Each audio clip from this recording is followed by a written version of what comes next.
This is the Homeowners Show. Whether you're DIY or looking to hire, we're here to bring you the best information and options for you and your home. I'm Craig Williams, and this is the Homeowners Show. Thank you guys so much for joining us today. We have a really cool episode for you guys. We're going to be talking about solar power today, and I know a lot of you guys have been hearing a lot about this. You've been thinking about it as an option for your home, and so we're excited to bring you this information. As you may have noticed, Kevin is not with us. He is off at a football game, throwing flags at children. So he'll be back with us shortly, but he's having a good time doing some. Is it reffing? I think it's called reffing. But anyway, he's not here tonight, obviously, because he usually does the intro, and so tonight the intro was just done better. But anyway, just to keep you guys up to date as to what's going on in my house. Oh, weird! I got to tell you guys, last week when I told you guys peeling back the onion of my house, it could not have been more true. Many tears were shed this week as we peeled back some more layers. I got to tell you, whoever built this thing, man. I mean, we found like this significant damage in between the floors, and so we're having to deal with insurance companies and warranty companies, and I'm not going to name any of these companies. All of them have been great and kind and good to us. We just don't want you guys to get the impression that they're treating us poorly. But it's just going to be an expensive deal. Basically, here's what happened. Because my house, as many of you guys know, is weird, we were trying to redo the ceilings downstairs, and part of that was going to have to be relocating some ductwork in the house. So we were tracking down where the ductwork was going, and we came to a board, basically, and it was like the end of the line for the ductwork, and we couldn't figure out where it was going, so we took the sheetrock down and found that instead of being creative, they decided to cut a 12-inch hole through the floor joist and just continue the ductwork on through there, creating a nice structural integrity problem in my home. It was quite lovely to find that. So we're dealing with that. We're going to solve it because we've got lots of good connections here at the Homeowner Show. Lots of professionals just ready and willing to jump in and help solve our problems. And that's what we're here for you guys for as well. So if you have not yet, go ahead and hit the subscribe button. Follow us on Instagram and Facebook and all those fun platforms. So, but with us today, we got David, the Solar Pro from Sun Pro. He's going to be talking to us about solar energy. This guy goes around and helps homeowners understand how solar works, how the financing works on that, how the taxes work on that, and all that stuff. And so we're going to be getting down into the nitty-gritty of this stuff with you guys tonight. David, how you doing, man? I'm doing great, Greg. Man, thank you. Thank you so much for being here. This is, I think this is probably like a really timely topic for a lot of homeowners because they're hearing a lot about this. Absolutely. Yes, sir. Yeah. I mean, there's a lot of stuff in the news about how we need to move more to solar energy. We need to move more to wind energy. We need to, try and get off the grid as much as possible. Maybe not like in the woods, but like, just off the power grid. Yeah. Yeah. And so you guys explain to everybody. Well, let's just back up real quick. Tell everybody how you got into this. So, back in 2010, I was a technician at a cell phone location for about 3 years. Okay. One of my customers that I helped several times, he was early 80s, told me that, gave me some great advice. He goes, David, I'm well off. I've been in the energy industry my whole life. Mm-hmm. I asked him, what advice would you give somebody my age, 20 at the time? What advice would you give me? He said, get into renewable energy. That is the way the world is going. At that time, me and my wife was my girlfriend at the time. I asked her, hey, there's nothing going on in Texas in regards to solar renewable energy. There is an institution in Colorado. Okay. How would you feel about going out there, while I pursue an education for 2 years? She was against it. So after the cell phone location, I went into home security sales. That's where I got more familiar with in-home sales. Okay. After 2 years from there, I decided, you know what? I'm going to look into how I could get into renewable energy. I got home, started Googling solar, renewable energy, found SunPro. Okay. SunPro needed somebody that were going to come into the territory, new from Houston, from Louisiana. So I was one of the original guys that they hired. And that was 4 years ago. Okay. Awesome. And Yes, so you've sir. just been doing it ever since? Ever since, yes, awesome. sir. And you love it? Yeah, definitely. I have about 350 homeowners that I have helped out since then. So it's very, very exciting. Love the interaction with the homeowners and really showing them the affordability and how they could eliminate their light bill initially for free, realistically. Right. And does it cost anything to have you come out and do an evaluation for No, somebody? not at all. Well, my job description is as a senior specialist, I go out there, perform the site survey. I take in consideration the trees, anything that's in the way that may prevent the production of the array. Take a look at the roof line, the integrity of the home, the lifestyle habits of the homeowner. So pretty much do a whole home energy audit, get a better understanding of what they are trying to accomplish. One of the biggest questions that homeowners have is how much is it? And it's a very hard question for anybody to answer if they don't know your kilowatt consumption. Right. Sometimes a homeowner will tell you, "Oh, my light bill's $200," or average home, or my home's this square feet. They fail to realize that it all depends on the lifestyle habits. I've been in homes that are 1,000 square feet that use 4,000 kilowatts a month. I've been in 4,000 square foot homes that use 1,000 kilowatts a month. It's realistically on the type of equipment, the efficiency of the home, the lifestyle habits. If they're going to work during the day, or somebody's working from home, stay-at-home mom, all those things are going to consideration when designing the system. After that, whatever the homeowner savings goal is that they're looking to accomplish, whether it's 50% savings, 75, or 100% offset, we could do whatever that they're looking to accomplish. Right. And so what I hear you saying in that somewhat is it doesn't really matter. Like if someone calls you and said, "Listen, my energy bill is only $250 a month," like that's actually not really helpful information to you. What you need is you actually need the kilowatt consumption, in order to be able to generate what kind of system they need to sustain that usage. Correct. So sometimes a homeowner would tell you, well, right now it's summertime, obviously. Right. I use 3,000 kilowatts. Well, we don't design a system to give you 3,000 kilowatts every single month. Right. Because in the winter, when you're only using 1,000 kilowatts, you're overproducing 2,000 kilowatts. So, if you're using 1,500 kilowatts, actually the average in the greater Houston area is 1,200. Okay. Depending on what the homeowner energy rate is, true cost, that's with all membership fees, delivery fees as well. Anywhere between 10 and 12 cents a kilowatt, that's about typically a $180, $200 light bill. And so, typical system's 30 panels, which is a 10 kilowatt system. That's what majority of the Houston homeowners get. Okay. And so, and I would imagine, when you say I think somebody might hear that and go, well, I want a 3,000 kilowatt system. I want to make sure that I'm always covered. Why wouldn't you want that? So it all depends. Other than it just being extravagantly expensive. Yeah, obviously. So I do have a homeowner in that situation where when I met him, he had the guard if it's a salesperson coming to sell me something at my home. Right. He tells me, "David, I use 2,500 kilowatts a month. That's what I want the system for." I go, "That's quite high. That's about 70 panels." He didn't want to show me his light bill. I go, "Look, let me show you what 70 panels cost is before and after the tax credits and see if it makes sense.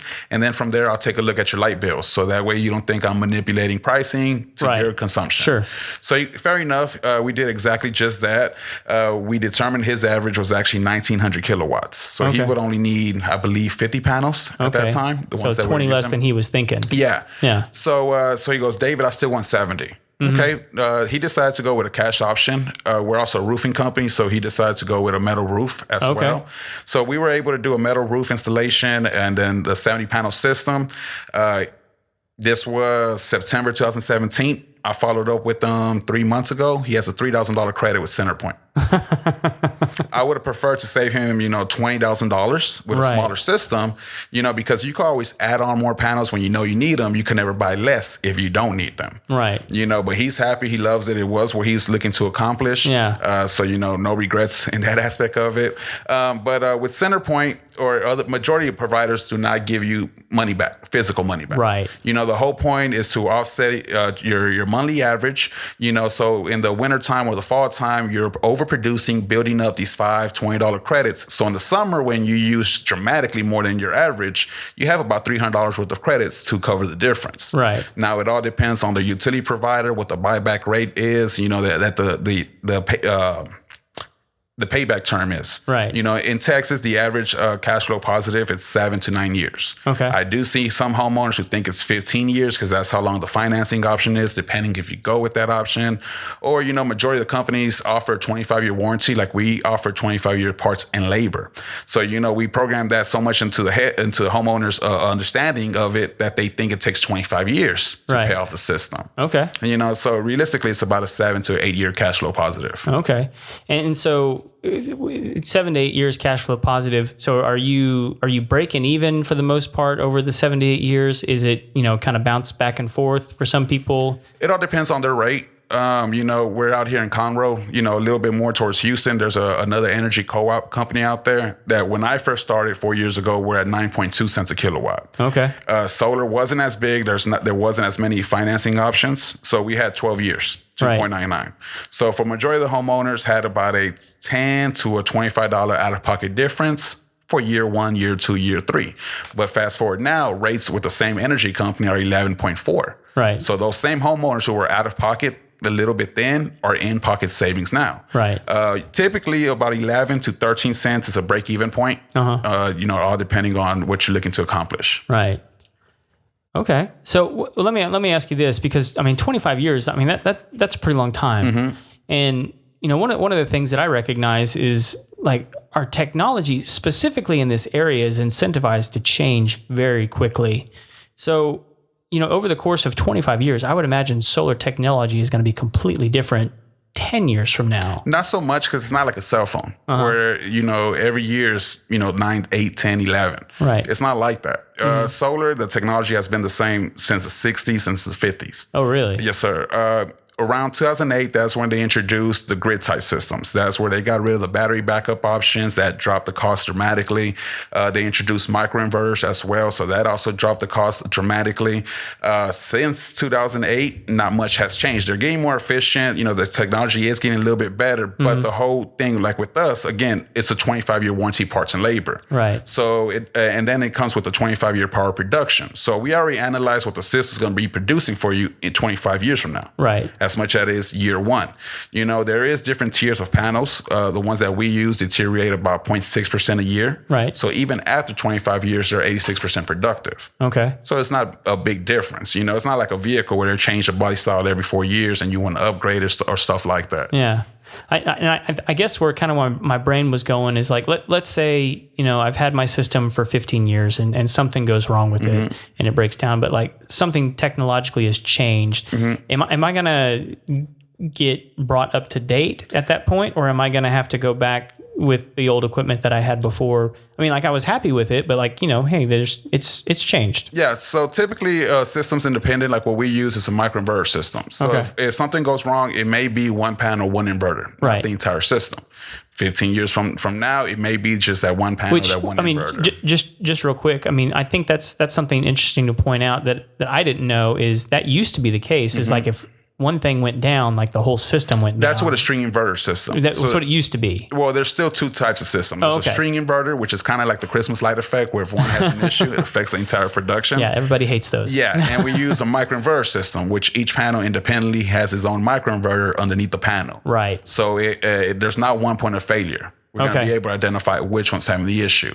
And the manufacturer that we use is actually a batch serial number traceable. So if one ever fails with that same serial number, they're going to track it down, figure out why it had the issue, and then the other microinverters that had that same serial number will be replaced. Okay. So, that's a good thing about it. And it's smart technology, so they're constantly getting updates like your cell phone. Right. Very cool. And so why is that why have microinverters been such a big deal in solar technology? How long have those been around? The company that we use, if I'm not mistaken, I want to say they started off in 2006, 2008, if I'm not mistaken. And now, realistically, there's two major brands out there. I don't know if we can name drop, manufacturers or anything like that. You can do what you want. Yeah. So I'm not doing it. So there's two different brands. Excuse me, there's two different brands out there that realistically own majority of the market out there. So if you're going with string inverters, you're going with that one brand. If you're going with micro, you're going with the other brand. Okay. Interesting. And is there a cost benefit to one versus the other? Typically what I have seen is that a string inverter system range about $3,500 to $4,500 less than Okay. a microinverter system. So you can imagine, if these microinverters cost, maybe $2 more for the installer from the vendor, that's good. If you're doing a 30 panel system, that's a couple $100 that it adds on there, as well as, it's going from one device being installed to multiple devices being installed. So it's more man hours involved with that process. Okay. But recently I became a first time homeowner, and I recently went solar. Right. My home is 23 years old. I actually had to replace a roof as well. My system was installed 2 weeks ago. I thought I was going to be the first person in my subdivision to go solar. 2 weeks ago, I'm driving out. I believe I'm going to a customer's appointment, and I see one of my neighbors getting their solar system installed. I was like, I missed it. So, and my car could have been me. It could have been me. My car's very noticeable. It's a big, bright orange car. Yeah.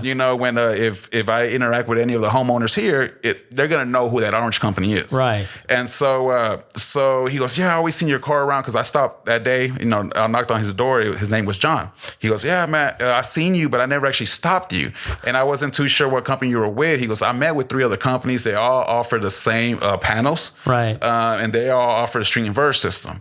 He goes, what will the cost be for me to go to a microinverter system?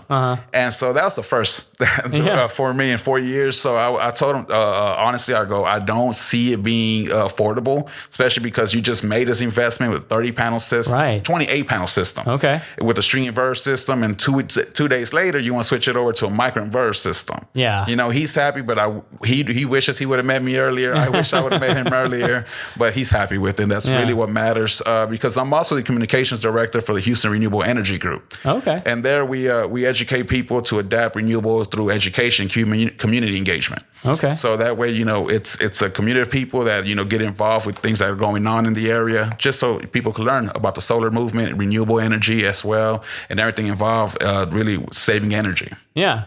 And so what do you guys go into schools? Do you guys go to chambers? What do you guys do? So right now we're actually working on a K to 12 program. Okay. So we could stop at different school locations and interact with the youth, because that's obviously who we want to target first. Right. We're actually doing a panel next Tuesday. Okay. At the United Greenway building over there in the Allen Parkway. And so we're going to have about 4 guest speakers, all in the renewable industry. And so that way people can learn about it. If there's also people who want to be involved in getting a career in renewable, then we want to connect them with the right people as well. Okay. Are these other like solar companies, or who? No, so it's just a bunch of different renewable energy people. Okay. You can name drop if you want. Cool. I don't know, unfortunately.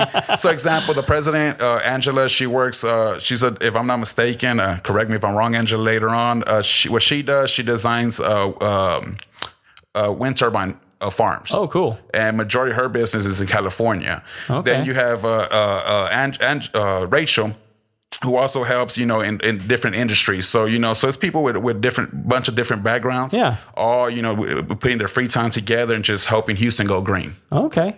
Dude, we need to gather all these people up. Definitely. And bring them into the Homeowners Show studio, so we can just have like a panel discussion, get y'all's message out to everybody, man. Awesome. Yeah, that would be a cool conversation. I'd love to hear more about wind and what all those different people are doing. Yeah. That sounds, especially if you guys can all at the same time. Yes. That would be really interesting. Definitely. So we were just at the Houston Green Day. Okay. We were there, and there was people for the water, Galveston water keepers and stuff like that. Yeah. The people who do water collective systems. So it's a bunch of people that actually believe in this, and that's the best part about it. That was a huge revelation for me this year. That I thought it was illegal to collect rainwater. That's what I thought, and I actually in some states it is. In some states it is. Texas, it's okay. Yeah. So I'm actually interested in learning that from my home as well. Yeah. Well, no, I'm glad you mentioned your home, because you said you got your roof replaced, and you were talking about, I think, a customer you said that had a metal roof installed. Is there a better roof for solar?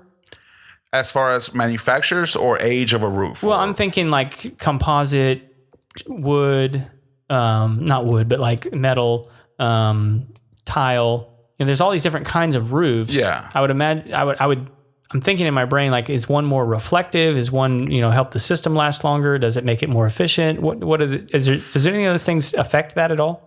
So what I originally looked for is obviously the age and the dignity of the roof. You know, we don't want anything that's, 10 years or older realistically. Yeah, you don't want to have to go and take this solar system off. Exactly. I got you. Exactly. Sure. With that one homeowner, it was a 25-year-old roof. He knew that metal roofs last a lot longer. Right. Obviously, some of the issues that come with a metal roof is the screws. That every once in a while, you got to go and retighten them down, but they last forever. Sure. I have several homeowners from Australia who instantly want to go with a metal roof before shingles. They tell me, I don't understand Texas and shingle roofs. Yeah.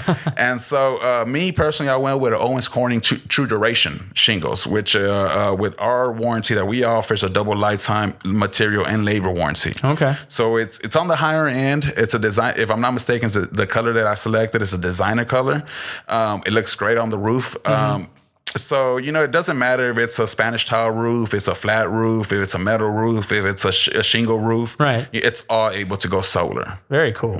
Okay. But none of them really affect how the solar functions or operates or anything like that. Actually, last Saturday, I took my thermal camera outside at 3:00 in the afternoon. Okay. And so my panels was 100 degrees. On my shingles was 153 degrees. Oh, wow. So the solar panels add an additional layer of protection against radiant heat, decreasing the heat load in the attic space. Oh. So when the AC kicks on, it's colder air running through your ducts into your home faster, which decreases the heat workload on your AC unit. Okay. So that was pretty interesting on that. Yeah, absolutely. I mean, well, and that was something else I heard about your company is that, because you go through and do a whole home evaluation on the power consumption, efficiency, and then you guys offer some solutions to those things as well, right? Yes, sir. So what does all that come with? So it starts off with a whole home depressurizing test. So that's where the red blower door test comes in, sucks up all the air so we could see exactly what the energy reading is. All right, back up. What is that? It's depressurizing the entire house. You said red blower? It's a red blower door test. So it's like a red door that goes around the frame of the entire door. Okay. And it has a big fan in there. Okay. And it either sucks in or blows out a lot of air. Okay. And so from there, it has I've never seen this. Yeah, it's pretty interesting. Actually, I got a video. I'll show you in a second. Okay. I did a whole video testimonial of my experience. Okay. And so my home's 2,500 square feet, but the efficiency of the airflow is like a 1,800 square foot home. So it's a very efficient home. Yeah. As far as the airflow. They replaced all the LEDs, attic door tent, so that way the attic heat does not come into the into the living space. Right. Water heater blanket, LED retrofit, a smart strip for the entertainment center. Because things like your DVR, your surround sound, your router, all that's pretty much an energy vampire. It's sucking up energy constantly. Exactly. Yeah. And so all of this, they say that it could save a homeowner that's 10 years or older about 6,700 kilowatts a year, which is about a $700 savings. Sure. Mine was done July 22nd. And since then, every week I've been saving about $15 on energy weekly. Okay. So my first month, I saved about $80. Again, I moved into my home June 1st. So I was using a little bit over 520 kilowatts a week. Obviously, it's getting hotter now, a little warmer. My AC unit is running more. It also includes a Nest thermostat because 45% of your light bills contribute to your heating and cooling. Right. So I have more control over my AC unit. Right now, my AC is running about 11 hours a day. I don't know if you're aware, but they send a alert that to keep, your thermostat at 86 degrees or 83 degrees, something crazy like that. Yes. And so, with all that being said and done, I saved about $80 my first month just with these energy efficiency upgrades on my home. It is a 1996 build. So it's a 23-year-old home, but I saw the savings. My parents, they went solar about 3 years ago. Their home was built in 1955. Okay. And they're saving about $30-40 a month going solar as well. Oh, wow. Excuse me, with the energy efficiency. With the energy efficiency, yeah. And so like things like the Nest, like a smart thermostat, and there's other ones out there. Like we've reviewed like the Ecobee, the Honeywell. I actually have the Ecobee in mine, but I've seen all the different ones. They're all very cool. I'm trying to think of some other things that help with the. Do you guys address like door sweeps and? Yes, so we also could do that. Weather strip the house, the windows. So in certain off-one situations, our technicians do go a little bit out of their way to help a homeowner. I had one in Rosenberg, Texas, where he didn't like the reading levels that he was getting. Right. So he looked throughout the house. He finally found a hole behind the refrigerator in the garage. That was pretty much a window. And so he found it, he sealed it, and that made a big difference for the homeowner. The guys are great. They'll do anything to help the homeowner out. Right. But if it's something that they don't feel comfortable with, they'll bring it to their attention, but we would never upcharge something that we find if we don't do it. So how much, typical cost to get a home, energy ready to start saving on that end? What does that typically cost? Well, as far as cost, it's truly is complimentary on our end. Okay. If a homeowner says, I don't want none of that, it's not going to make it $1,000 cheaper on the solar side. It's complimentary. Everybody gets it. There's certain situation where the homeowner doesn't have the Ford cable for the smart thermostat. Right. It's still their thermostat. We're going to either leave it there for you and you can use it as a gift. Look, it's here. Yeah. We can either put it in or just leave it in the box. Yeah. And you can use it. Yeah. And, or these new builds that, that they already have LEDs from the builder. Well, we're still going to give you a care package for when you do need it. Okay. It is truly complimentary. Oh, that's awesome. Yeah.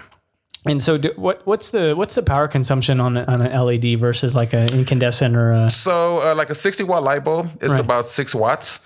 Again, with my thermal camera is why I know a little bit more of the readings. Right. I had it where the standard condensing light bulb was like 280. A CFL was like 140. And then the LED was like 40 degrees. Oh, wow. Excuse me, 50 degrees. So it was, it's nice and cool. And it was crazy because it was a customer's house that I was doing an audit, and she had all 3 different light bulbs on the same fixture. Uh-huh. So it was the same light lamp, and there was different heat projected on each light bulb, which is awesome. And so that's a big deal that you guys are trying to control, because that's adding heat to the inside of the home, which means the AC has to work harder, which means that you're going to be consuming more power, because that's the biggest vampire in the house is the AC system. Yeah. So. And speaking of which, my ducts around the plenum, they were not sealed. So, we also seal it with the mastic seal, so that way all the airflow that you're actually generating reaches where it needs to be. Right. So that way you don't have to worry about heat or cold spots, or, over here in this side of the house is cooler than it is on this side. So we go around and make sure that the AC is working the way it's supposed to. Awesome.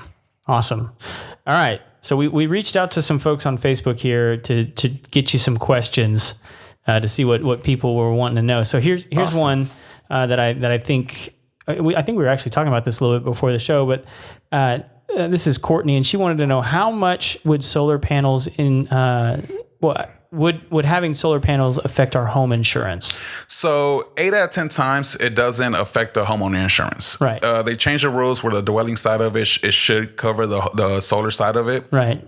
There is a handful of homeowners that, it's maybe $10 more to their policy. But 9 out of 10 times, if it's a well-known insurance company, they cover the solar panels. Okay.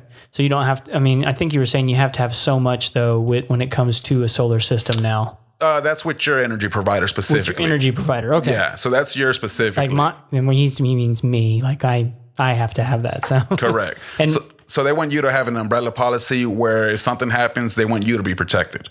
Where I live in Houston with CenterPoint, I don't need that insurance coverage. Right. So my homeowner insurance didn't change one bit. Awesome. And so what do you have to have for it? Where you're at? Where I'm at standard homeowner insurance. It doesn't matter. Correct. Yeah. With the one that you have, they want you to have a $500 umbrella policy. We can call them out. It's Mid-South. That's fine. So they do that. They say to protect you. Right. Sometimes the homeowner will hear that $500,000 and it makes them afraid. They think it's going to spend a lot more on the insurance side of it. Right. I have one current customer actually that was ready to go solar.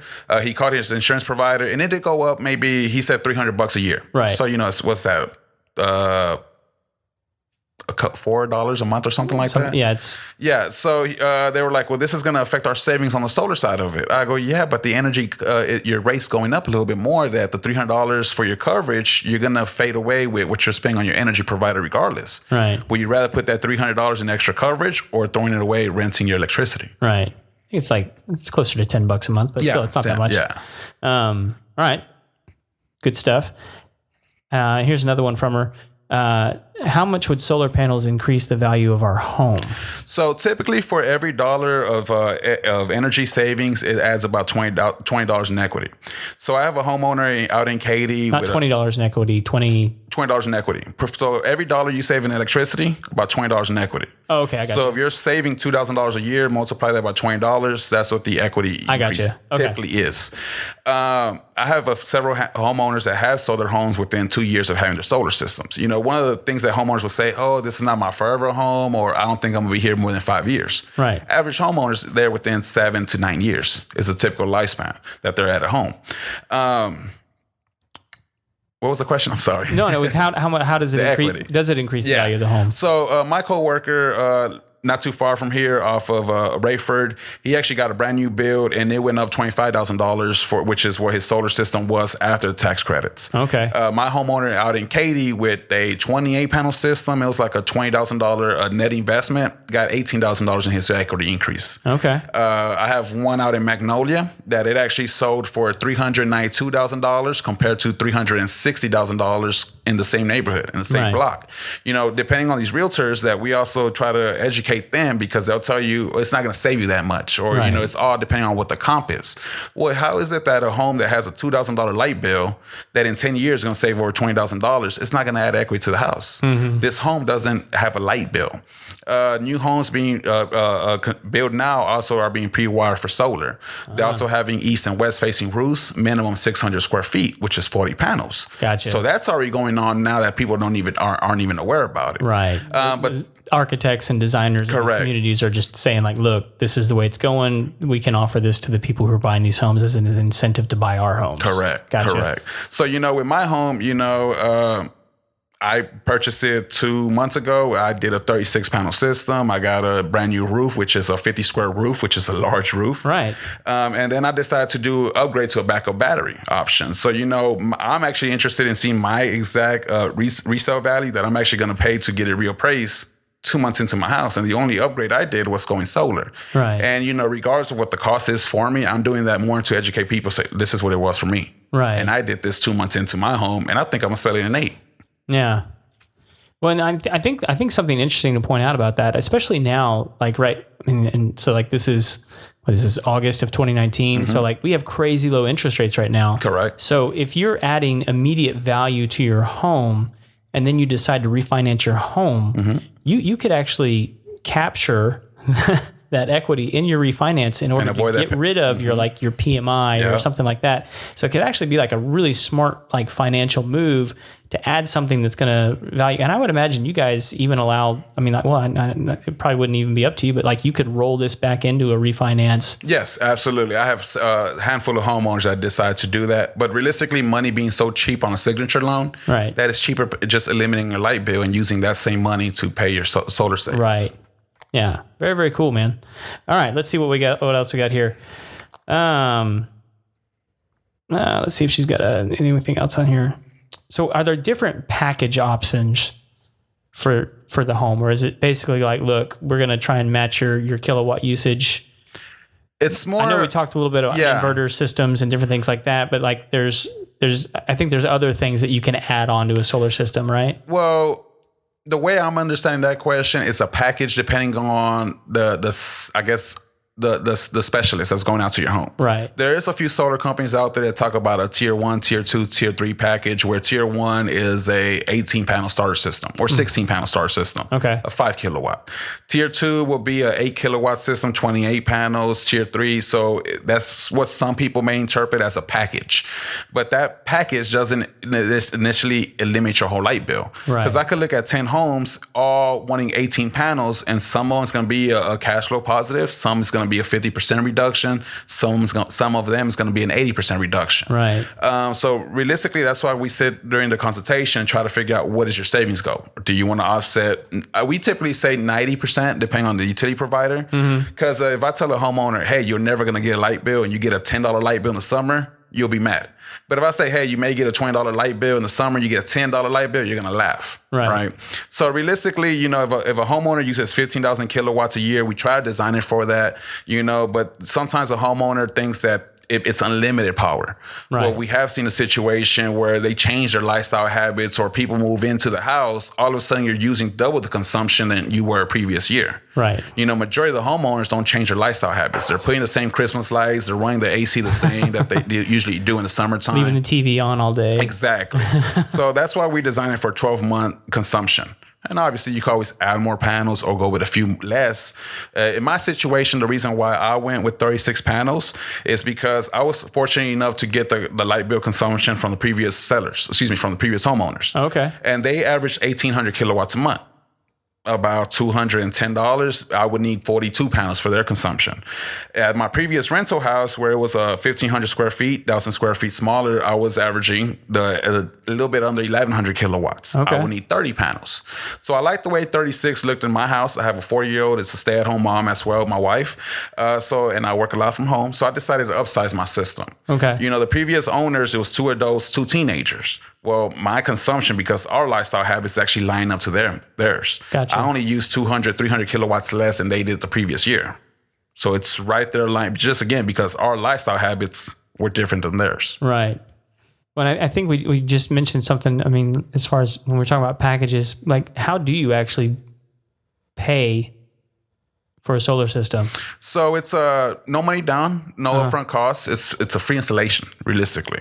It's a signature loan, so that way you could decide whether you want to do 0% interest for 18 months, 10 or 12 years, 2.99, 15 years, 3.99, which is what I selected, what majority of my homeowners selected, because, hey, you're going to spend $200 on your light bill. Right. Doesn't it make sense to spend $190 on your solar fixed? So initially it's a free installation, no money down. We do have a handful of homeowners who either pull from their 401ks, who do an equity loan, which I don't always suggest, just because, again, at 2.99, it's cheap money. Yeah, absolutely.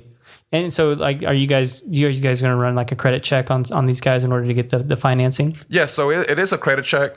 The credit rate, the interest rate on the term doesn't matter if you're 640 or 800 credit score. Okay. I have seen, but you got to be in that range. You have to be in that range, but other things go into consideration, like your debt to income ratio, how long you've been into the home, your credit band, I already said debt to income ratio, and a few other things. I had one guy that had an 800 credit score, made over $600,000 a year, but he had multiple rental properties. Right. Well, his debt to income ratio was tied up that he got rejected. I have homeowners who make $40,000 a year, who have great 640 credit score that get approved.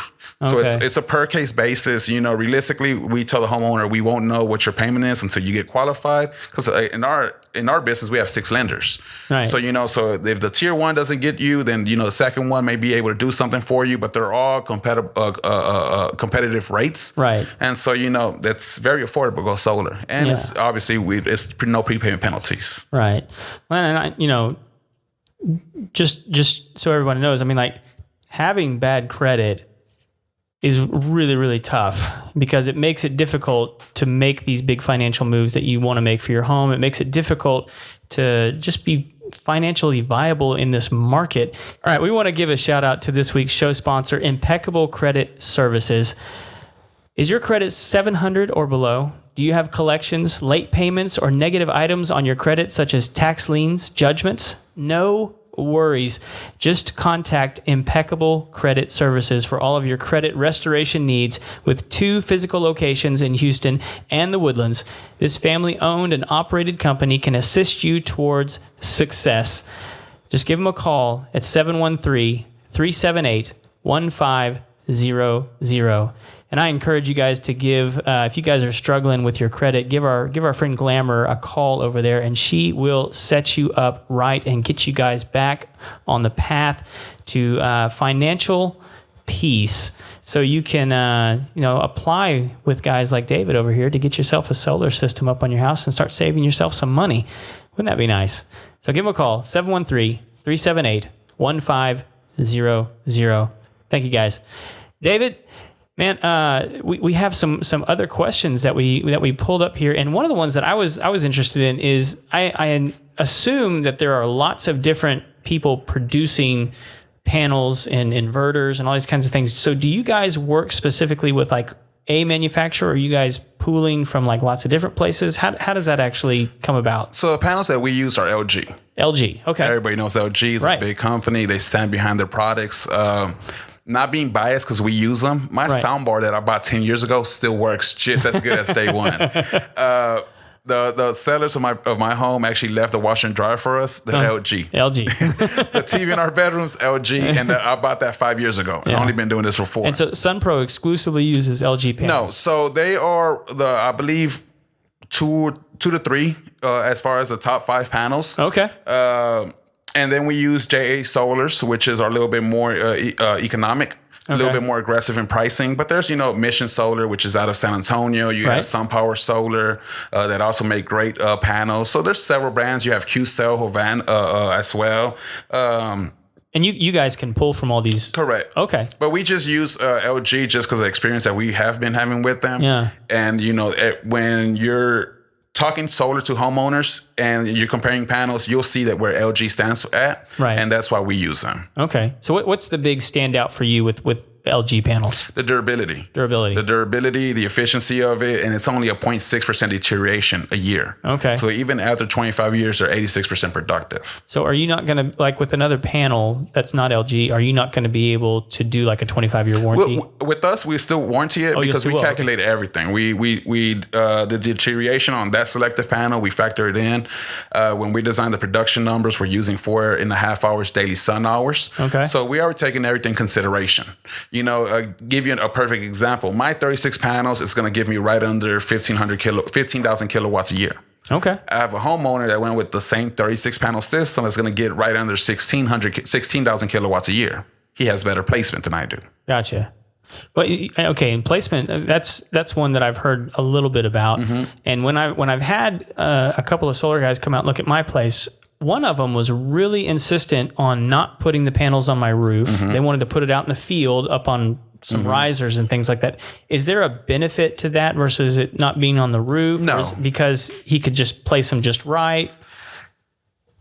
Or maybe he was just wrong. I don't know. Well, looking at your roof, there is a bunch of different trees everywhere. So I could see where for him, a ground mount system that's just facing due south and run some trenching, whether it's, 200, 500, 1,500 feet away from your meter. Right. May be a simpler installation than putting, a 20 panel array on this side, a 30 panel array over here on your garage side of it, and then run the trenching. Yeah. Realistically, a ground mount system is a little bit more expensive because of the labor involved in it. Right. A roof mount system is much more affordable. But it's more of a preference. I have one guy out in Katy who's a truck driver who wanted, he has a great tree in the backyard that does a lot of shade for it, for the house to keep it cool. And he was opposed to removing it, obviously. And so we decided to do a ground mount system. He's a truck driver. Okay. So he has a big acreage. I forgot how big his property is, where he's able to drive through the backyard, through the ground mount system and back to the front yard, making his own U-turn entrance. And so it's more of a preference. Sure. I have one homeowner who, it was an older roof. He didn't want to replace it yet because the structure of the home wasn't the best, but obviously he still has a light bill. Right. So he decided to do a ground mount system. Okay. I have some homeowners who have property who know that they're going to build a new home later on in the future. Like one guy in Dallas had a camp, a summer camp or day camp, if I'm not mistaken. And so he went to put the ground mount system in the front entrance where the parents will come by and check them out because we have a great referral program. So he was doing his own marketing, another source of income with his own system in the front of the property. So it's more of a preference realistically. Okay. Very cool. Well, and what we haven't talked about yet is probably the thing that I think most people have been hearing a lot about, and that's the taxes. Mm-hmm. What's going on with the taxes on solar? I mean, like this, taxes in general can be confusing. You're not a CPA. Thank you for that, by the way. But you probably have, some knowledge as to the way that this works for the homeowner. You're obviously taking advantage of it yourself. Mm-hmm. So you have a little bit of knowledge going on. How does this work? Right off the bat, are we dealing with a credit? It's a tax credit. It's a tax credit. It's 100% tax credit. So again, I know you're not a CPA, but can you tell people what that is? Absolutely. So the way it's set up is where you're putting money into the ecosystem when you go solar. First of all, you're breaking money away from the utility company, and when you go solar, the solar contractor that you're using is able to pay their employees, be in business. The vendors that they're buying their material from is able to be in business. The financing institution that you're using is able to pay their employees. Right. And a lot of new solar financing is popping up because of that. So it adds a lot of money to the ecosystem. Right. And because of that, 30% of the investment cost of the system, dollar per dollar, you will get back when you file your taxes. Right. Obviously, it's a tax credit, not a refund. So in my parents' situation, my mom and dad are 65, 66. They went solar 3 years ago. My dad retired about 3 years ago. Right. So he doesn't pay any Social Security taxes, anything like that. My mom's the only one working. So in 2016, she paid when they went solar with their 40 panel system, they had about a $13,000 tax credit. Okay. Well, she only paid about $6,000 to her withholding. So Okay. the $6,000 that she paid through her withholding was refunded to her. What she was supposed to pay throughout the year, throughout her withholding, was released from the tax credit portion of it. So year one, she got $6,000. Okay. She applied it to the loan. Okay. Year two, she paid the same. She made the same. She got the remaining balance and applied it to the loan. Well, I'm the youngest out of six, and the house that we grew up, my parents been there for 22 years. So they instantly loved the idea of going solar. They saw the financial benefit of it. It was a way to invest money that they were spending somewhere else. In the next 10 years, they have control over it. Right. So when I presented to them, they went to do it. I told them, look, I'm the youngest out of six. Talk to everybody first. I don't want nobody looking at me sideways. So my sister decided the next day that they were ready to go solar. And they were only in their house for a year. Okay. It's her and my brother-in-law. He's a constable at Precinct 4. And so they went with the 18-panel system. Obviously smaller. That tax credit was like $6,500. Well, her and my brother-in-law made more than that and paid more than that in taxes, that they got all that back year one. Okay. I have a homeowner with a $65,000 system. I believe it was like 70 panels. Had a $21,000 tax credit. He called me in January of this year. Hey, David, I got all my money back. How do I apply it to the loan? Right. So in my situation, with my system, I'm getting more of a tax credit than what I pay in taxes, so my situation is going to get split. You have up to 5 years to use up that whole tax credit. Okay. And then after 2022, it drops. But majority of my homeowners take advantage of it the first year. Majority of the financing, the way it's set up, is they know you're going to get that tax credit. They want you to apply it. So your monthly payment's only based on 70% of the investment, not the full 100%. Because they fully expect you to use that money to apply it to the loan. Back. Correct. Okay. That's why it's cheaper than an equity loan or rolling it into some kind of other, anywhere else you could pull money from. Right. So what happens if you don't apply that money to the loan? So the financing company that we use, any balance from the tax credit that doesn't get applied, it's on 18 months, 0% interest. Okay. So you have 2 tax seasons pretty much to apply it over. Gotcha. Anything that you don't apply rolls over to the principal balance at about $7, $1,000 is typically what the financing rate is. Right. So, if they have a $10,000 tax credit, they decide to upgrade their house or do something else with it, then their monthly solar financing goes up about $70. Okay. So, but we always recommend to apply it back. That's why you're getting it. That's why your monthly payment is the way it is. But you have that option. Okay. And so, I don't know. So what I understand is like over the next 4 years, they're stepping down Correct. The amount. So what is it right now? So since 2015, 2016, it's been 30%. Okay. This is the last year, the 30% is going to drop down to 26%. Okay. The following year drops down to 22%. If I'm not mistaken, I think by then we're in 2022, that's when it goes away. So, and this may be a little technical, but like, so if I get it now and I can't get the full credit back this year, does it step me down to the 26%? No, so I'm get the amount of grandfathered in at 30% this year. Correct. Gotcha. So like I said, I moved into my home June 1st. I signed the contract for my solar system June 26th. I just got installed last week. My PTO should be sometime this week, but I'm getting that full 30% tax credit. Whatever I don't use from it, it rolls over to next year at whatever that amount was. Okay.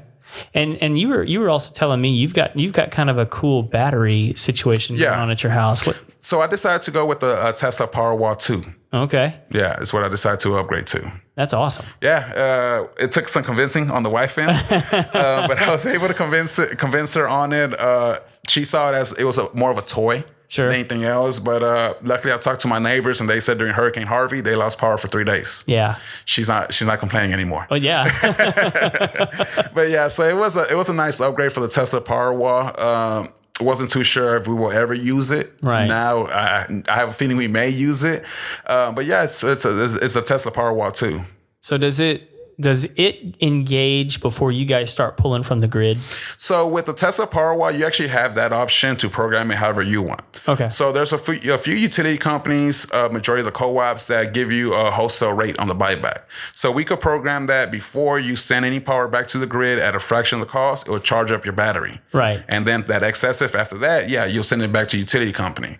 And at night, before you pull from utility company, you'll pull from the battery. But that's again in that specific situation. Mine, I have it set up that in case if it's a blackout, automatically within a second it kicks on. Everything that's in my house that's 120 volts, it's able to operate as normal. Okay. Majority of my house is electric. Mine is the furnace and the water heater. Okay. So the only things I'm not able to use is a stove, the The stove, obviously, the AC unit, and the dishwasher and the dryer. Okay. But besides everything else, I'm able to use my house. Because those don't use 120. Correct. Okay. Everything that doesn't use 120, you can't operate. Correct. Okay. Correct. Do they have systems where you could still operate the air conditioner and more batteries? More batteries. More batteries. Okay. Yeah, that's where you get stack them on top. Yeah, that's where you get 3, maybe 4 batteries. Oh wow. Yeah, where it makes more sense having a window unit as a backup option or portable unit as 120. You know, originally my thought process behind it is that I want to have half the house being able to function. I have my office media room that's connected to a master bedroom that has a master bathroom there. Right. I want that area to be where, in case we black out, we're in the back of the house, we're good there. But I was able to actually power the entire house minus the major appliances. Yeah. And so was that something separate that you did with your solar, or is that something you did kind of like? I got it at the same time. At the same time. Yeah, at the same time. But you had to purchase that through Tesla. No, I got that through my company. Through your company. Yes. Okay. So you guys installed Tesla batteries and things like that. So do you guys also install like the power walls for like the cars and things like that? We don't. You don't? Not on that. That's just about the Tesla battery. just does that. Yeah. Okay. So can the battery integrate with that? Yeah, then? definitely. Okay. Yeah. It's just because I have several homeowners who they tell me, well, I'm gonna get a Tesla next year. Right. Well, what they do is they added a few extra more panels, or I haven't had anyone with a Tesla and a battery power watt just yet. Okay. I'm excited for that homeowner. If that's you, give me a call. We want to hook you up. Yeah, definitely. So, but yeah, it's all integratable. Okay. So I guess in theory, could a solar system charge a Tesla car? Yes. That's kind of cool. Yeah. So when people talk a grid type system or off grid, they typically think that it's shutting off the utility company and my house is going to work forever. Right? That's not the case. You need the utility companies. So unless it's off grid, where it's really a shed in the woods and there's no lines running to it, and you have that there, that's off grid system. Right. Anything else residential is not truly off grid, right? Because it's net metering. You need the utility companies to send them your overproduction. And I forgot where I was going with this. I'm sorry. No, it's okay. No, I've actually you inspired a question already. So with that, something we haven't gotten into yet is how power companies interact with people who have solar, right? And so with me, we were talking about my power company. What was it again? Golly. Mid-South. Thank you. All right. Mid-South. So I can't they won't buy my stuff back. They buy it back at about 6-7 cents a kilowatt. Right. If I'm not mistaken. Well, they don't buy it, but they just give me a credit on my account. So there's I'm not going to say there is one utility company that actually sends you a check anytime your credits accumulate to $50 or greater. Okay. But they're buying it back at 4 cents, less than 4 cents a kilowatt on the real time. Right. So that's a bunch that you're having to put back. Yeah. Correct. They changed that rule last year. January 1st. So for the homeowners that went solar with that co-op prior to it are getting dollar for dollar, and they're getting a $50 check every quarter to every 6 months. Right. The homeowners that got their system activated with that same co-op after last year, January 1st, they're getting a 4 cents real time. So that means that a homeowner cannot offset 100% of the system. For that specific utility company, we usually typically range about 50%. Okay. And unfortunately, the way the human brain works, that when you tell them 50%, they're going to tell you, I want 100% or nothing at all. Right. I don't want a light bill and then a solar payment. Well, no, the whole point is that's your only utility option going with them. So why not offset the power that you're consuming during the day with your solar system and just get what you need from them at nighttime? And so that's with that specific co-op where they changed the rules because more people were going solar. And it's crazy because that same utility company just bought like a $60 million solar farm in Louisiana. So, we tell homeowners, you're paying for solar, you just don't have it. Right. And these utility companies, they're investing into these solar farms. They're getting these tax credits. They're sending you this green energy, and then you're gonna pay off their system. Yeah. Now it's free profits for them. Right. That's insane. But it's the way it works. Realistically, they're not stupid. No, not at all. They're in business. Yeah, and something else we were talking about earlier is I think a misconception that a lot of people might have is that eventually I'm going to get to the point where I don't have a bill from my power company, and that's just not the case, right? Again, that's all. It depends on if you have credits and things like that. Your utility company. Right. Some of my homeowners from 2016 haven't paid a light bill in 2 years. Right. You know, that homeowner that's with the 70 panel system that has a $3,000 credit. Yeah, it's obviously excessive system. But no, you could initially be billless forever. Right. Realistically, I have a homeowners, again, 1 year, 2 years, that haven't paid a single dollar to the light company. Right. And again, because we make the house more energy efficient. They're using what they typically use, whether it's 15,000, 20,000, 30,000 kilowatts a year. They're staying in that range. Right. You know, so the only... Well, I mean, like me, for instance, I mean, like, because if I were to have one and then I was producing enough where I'm getting enough credits through Mid-South, even then I would still, like, I'm not pulling any power from the grid. I'm still going to be charged that pole charge. Some of them do have a base fee. Right. So if I'm not mistaken, I believe yours has a $10 base fee. I think something like that. Yeah. So the lowest I could get your light bill may be $10. Out in College Station, I believe it's like $19.99 a base fee. So we cannot go under that. That's whatever they charge you just for having their meter on your property. Yeah. No, I just don't want people going into this going like, I can eventually just get rid of them and like, they don't have to pay them any more money. But like, you know, you're still going to be giving them money. Yeah. So, well, not so much. It depends on the company. Yeah. Right. So in my situation with CenterPoint, I'm pretty sure I oversized a system with 36 panels that I should never have a light bill, regardless if I didn't have a battery system. You know, Reliant, TXU, Green Mountain, they're doing a $1 per dollar buyback. Right. So, you know, they're giving you whatever your overproduction is. I believe right now it's about 13 cents a kilowatt. And they're crediting your light bill for that. So you're still getting a paper statement, a summary. And on that summary, it tells you how much energy you consume from them, how much energy you overproduce and send to them. Gotha. So they'll send you a paper statement that says information only, your account has credits. You're billless. Right. And I do have homeowners 1, 2, 3 years that haven't had a single light bill. They're only paying their financing system on the solar system. Right.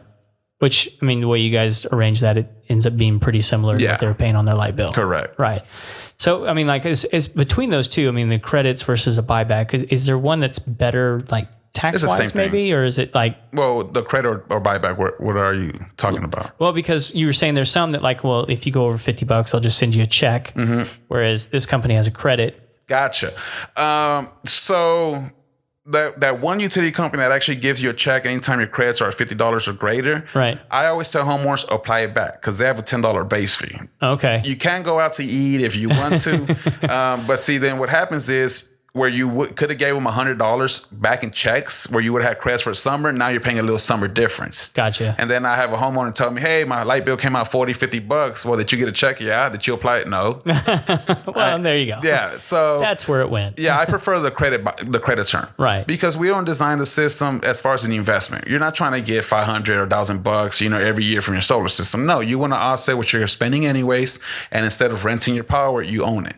Okay. And so, you know, we don't design a system to have more than $300-$400 worth of credits at any given time because you're going to eat them up in the summer. Right. I'd rather have a homeowner pay $20-$40 those 4 months out the season than have a $300 credit that they're never going to actually use. Right.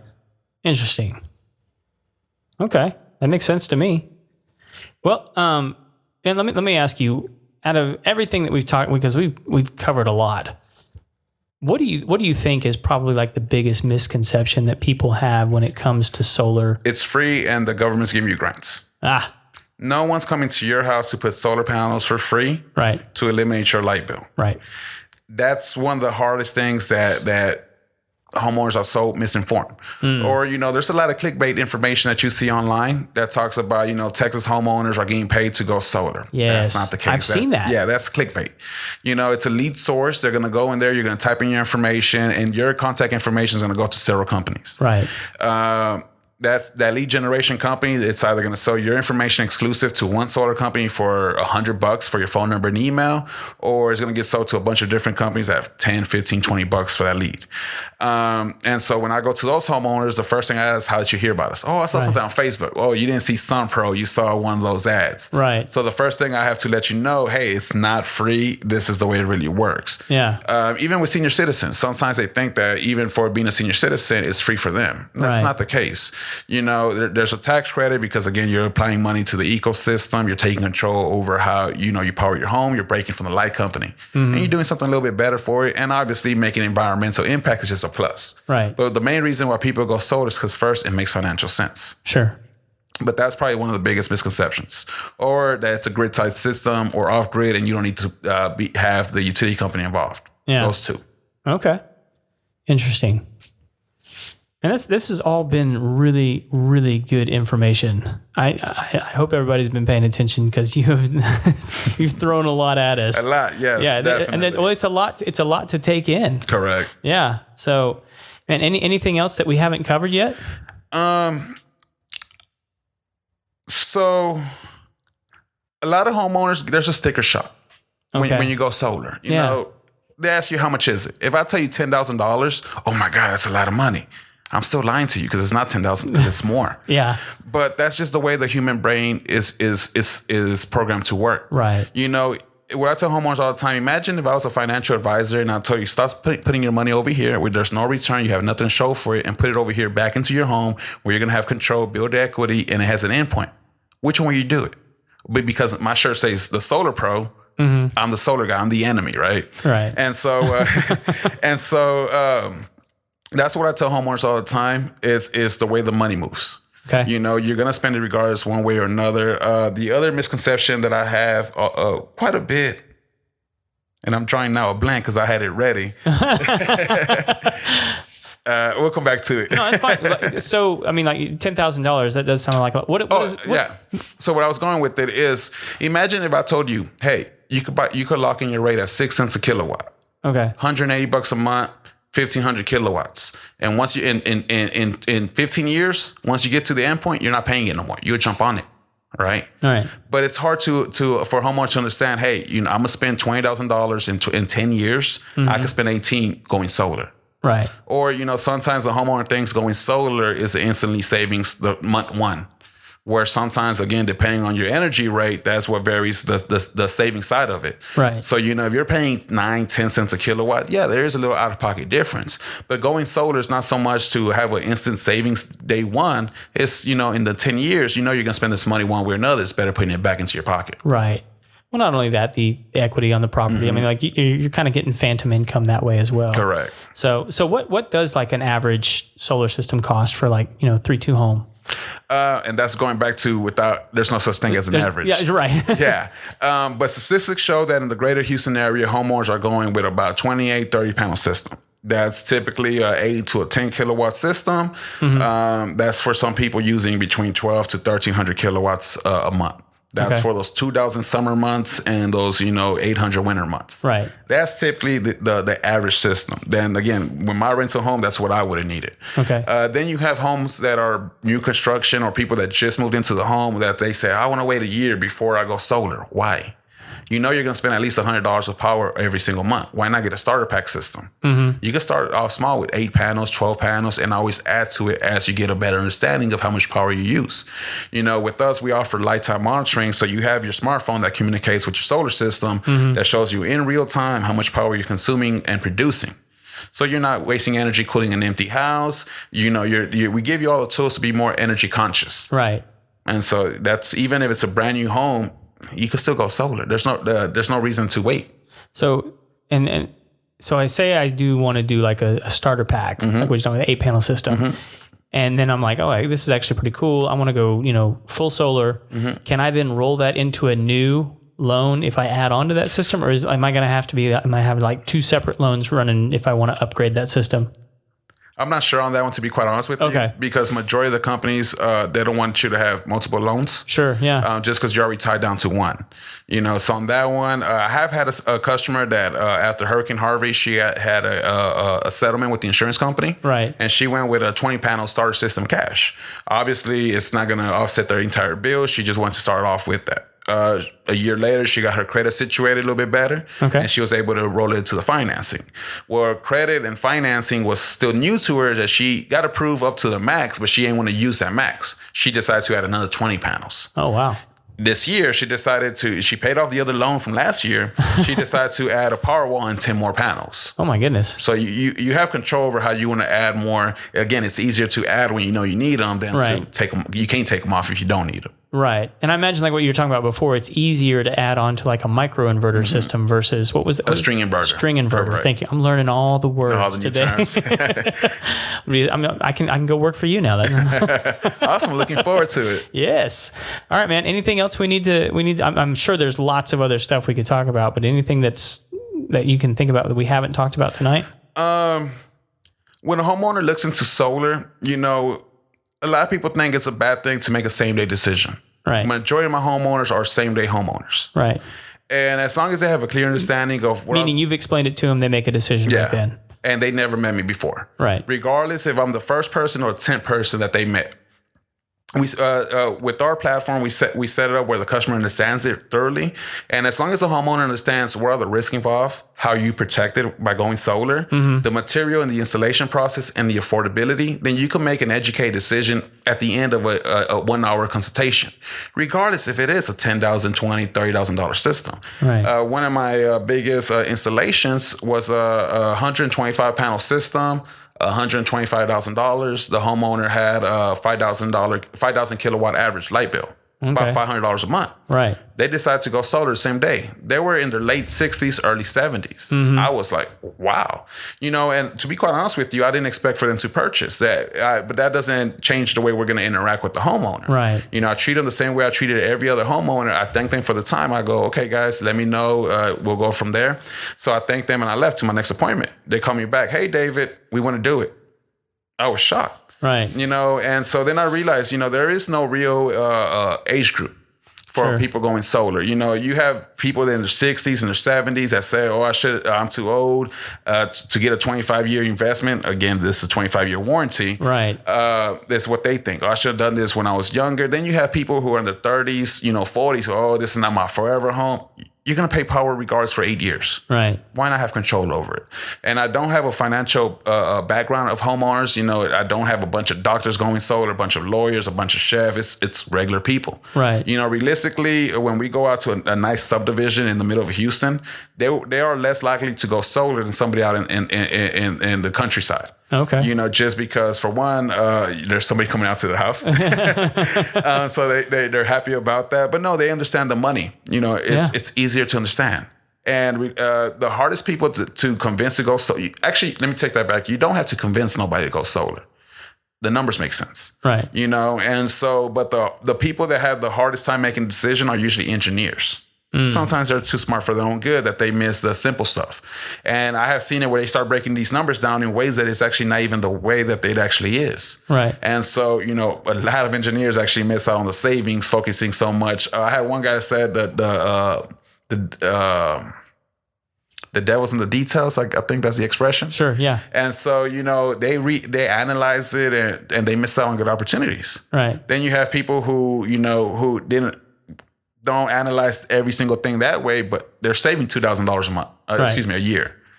So that's the funny thing about it that I've seen. Yeah, and I think some people do have like analysis paralysis, where like they feel like they can't get a handle on it, and so it's just I'm not going to do it because I don't feel like I can understand it, or there's too many variables, or there's too much of this, and so I can't wrap my brain around it. They feel like they can't do it justice, and so they just won't make a decision. Absolutely. So I had one guy. I believe he was a professor at Rice University, if I'm not mistaken. This was maybe 6 months ago, brand new to the house. And so he's buying all these fancy appliances. He's doing all these different things to the house. And so I told him, go with a starter pack system, 18 panels. I forgot what the payment option was on that. So he tells me, you know what, David, I'm not going to do it because with the interest rate, I'm not really saving this and that. And I told him, well, you just bought a $200,000 home on a 30-year term. That's a $470,000, $650,000 home. Right. But you didn't say that thing with that. Why does it matter with solar side of it? Right. And it just shocks me when people see it that way, but they don't see their home that way. Right. It's just crazy. All right. So something you mentioned just triggered a question in my head. So we've got these 25-year warranties on these products. So say this isn't my forever home. I'm only planning on being here 5 years. The warranties are transferable. Transferable. Yeah. As long as the seller and the new homeowner tells us within 60 days. Okay. That's just back in paperwork process that if we miss that deadline, that's out of our control. Right. But you can transfer the warranties. And as many times until the 25 years is up, or? That's a good question. Yeah. I haven't had that occur more than once. Right. It's a handful of homeowners actually sold their systems. I haven't had anybody, that same house being sold twice yet. Sure. Yeah. But that's definitely a good question. Yeah, 25 years is a long time. I mean, sometimes definitely. That's the house can change hands like 6 or 7 times. Well, man, we're a little bit past our time that we usually take, but we want to make sure and get in what we do with all of our guests, which is called the Final Four. The Final Four. Kevin's not here to sing it for us, but this is the same 4 questions that we ask all of our guests. I hope you are prepared because they're extremely difficult. Let's do it. And testing. All right, you ready? I'm ready. All right. What is the one tool you won't leave the home without? My drone. Your drone. My drone. Nice. Yeah. What are you flying? The Maverick Air. Nice. Yeah, the Maverick Air. I use it multiple times a day. Makes the job so much easier. Heck yeah. Customers love seeing these aerial shots. It breaks the ice that much more. Yeah. It's just fun. I get to play with the toy every single day. Yeah. Now, I don't think any government officials are listening. Do you have your drone pilot license? I do. Yeah? Yes, I do. How was that test? It's pretty easy. Yeah. Little to do with the drone. Don't fly it over an airport. There we go. What's the limit? You can only go like... They have it about 400 feet. That's what I thought. It's the cap, but you can turn it off if you get permission. Okay. Yeah. Yeah. Well, and like the drone will tell you too. Yeah. Like, hey, it won't let you go higher. past that 397 mark. You got to turn it off in order to go. Awesome. All right. Question number 2. How do you wind down at the end of a long day? Hang out with my son. I have a 4-year-old. He loves solar as much as I do. Nice. I started doing solar when he was born. I have pictures with him going through different sun pro signs throughout the process, and he's my best friend, and we hang out every morning, every night together. Fantastic. What do you guys typically do? Everything, anything. He likes painting right now. Loves bike riding. Okay. I'm a big boxing sports fan. Okay. So he likes to box. When we're watching boxing, he likes to go get his not wrestling belts. He actually has boxing replica belts. He got the little kid-sized trunks, the gloves, and everything. So he sits there, tries to box as well. But he's very smart. He just loves talking. Does he have a favorite boxer? Canelo, actually. Okay. Yeah, it's his favorite boxer. Nice. And then we also watch wrestling, and Roman Reigns is his favorite, which is weird because my son's name's Roman. Okay. But I did not name him because of wrestling. That was Just not the happy situation. circumstance. Yeah. I'm a big Fast and Furious fan, and Roman actually came from that movie. Okay. Yeah. That's the actual origin. Yeah. Fantastic. All right. What is a job that you have walked away from? Now, I'll tell you, this has been a bit of a controversial question on the show because some people take it as what's a career I walked away from. What we intended was what's maybe like a project around the home that maybe you tried to tackle and couldn't do yourself. You had to bring in a professional. So you can take it either way you want, but end of the day, what is a job that you walked away from? That's a hard one. I jump into everything first, and I think about it, the process later on. So when I have walked away from something, it's probably because I didn't have a resolution for it. But like you said, if it's something around the house that I started and didn't finish, I get the right person for the job. Right. So it's very, very rare that I don't finish something because I'll figure out how to get it done. A little YouTube? A little bit of YouTube, a little bit of, like you said, ask somebody that knows. Right. And bring them along. But yeah, that's a hard one to answer, actually. We don't like to talk about the ways in which we gave failed. Up. Oh, we failed a lot. We just don't bring it up. All right. 4th and final question. What is the best piece of wisdom you've ever received? I have 2. Oh, 2. Okay, that's fine. Double down since you kind of you danced around the last one. Yeah. So my cousin told me when I was 12, hope for the best and expect the worst. All right. So that's pretty much what I live by. I go to every situation, very positive, ready to give it all. Right. But at anything, something may go wrong that's out of my control and expect it. Right. You can't control what life throws at you, but you can handle how you handle it and get through it. Okay. And then when I was 20, get into renewable energy. I don't remember that guy's name. He was in his early 80s. He may not even be here with us, but he dramatically changed my life. And because of that, that was 10 years ago. The last 5 years have been great. My family, our lifestyle changed. Realistically, that was why. That's awesome. Because of that. And so my mentality is I want to help other people, educate them, and guide them. I have people older than me, about 10 years, calling me mentors, which is crazy weird. Right. But yeah, it's all because of the advice that I was given at 13 and 20. Yeah. It's crazy how in a moment like that, someone can speak something into your life that just completely transforms everything. So, and how powerful those moments can be. Absolutely. And I think sometimes we don't realize that we actually have that ability to speak that into other people's lives, so it makes me want to be really careful with my words. Definitely. I don't want to change somebody for the worst, but yeah, I mean, like it's crazy how that can happen. Yeah. And like, you're like, this guy changed my life. I can't remember his name, but I remember exactly what he said to me. And the other one, it was when I was 16. I was working at a Wendy's at a fast food restaurant as a cashier, and I met the manager from Radio Shack. They're not around no more. Oh yeah. He told me, "You're too smart to work here." He goes, "Come work with me." I go, "You got to be 18 to work there." He was like, "Don't worry about it. I'll get you in." So it took him about 3 months. Yeah. And that was my first real job. It taught me, sales interaction, merchandising, running the stores, operations, etc. And that was 4 years that I was with that company. And that manager left, and about 6 years after that, I actually met him at another place we worked together. Oh, wow. So and now he actually lives like 5 minutes from me. Oh, wow. That's incredible. So that's about 3 people that actually gave me some great advice. Yeah. Actually, that's awesome. Yeah. All right. So the actual last question, which is the secret question of the final 4, is if people want to find you, how they get a hold of you. So Instagram, Facebook, YouTube, it's David the Solar Pro. Again, that's David the Solar Pro. You pretty much going to see the little cartoon in the orange car. Right. And that's going to lead you to every social media account that I have. Okay. At David the Solar Pro. Awesome. Thank you so much for being on the show. My pleasure. This has been fantastic. You actually forgot to bring up the offer we have for your listeners. I'm so sorry. So what we have an offer for the show, for the episode. What do you got for us, Dave? So for every homeowner that actually calls and sets an appointment through the home show, you're actually going to get $25 just to learn about solar. Think about that. $25 just to learn about it. If you decide to go solar, you're going to get an additional $1,000 off your system, all because you're listening to the Homeowner Show, sorry. Oh, you're good now. We'll go by any name. Just listen. That's all we ask. Yeah, so we'll link all this up in the show notes. So give him a call. Look him up on all the social media accounts. Let him know that you heard about it on the Homeowner Show, and we'll get you guys hooked up with $25. Awesome, guys. I'm excited to educate y'all. Yeah, I mean, it's going to be fantastic. I encourage everyone to at least go and learn as much as you can about this topic. It's an important one. And if you feel like you can't understand it, call David. He'll educate you and get you all set up. Man, thanks again for being on the show. My pleasure. Thank you for having me. Yep. And again, guys, if you have not yet, go ahead and hit the subscribe button. Follow us on Facebook, Instagram, Twitter.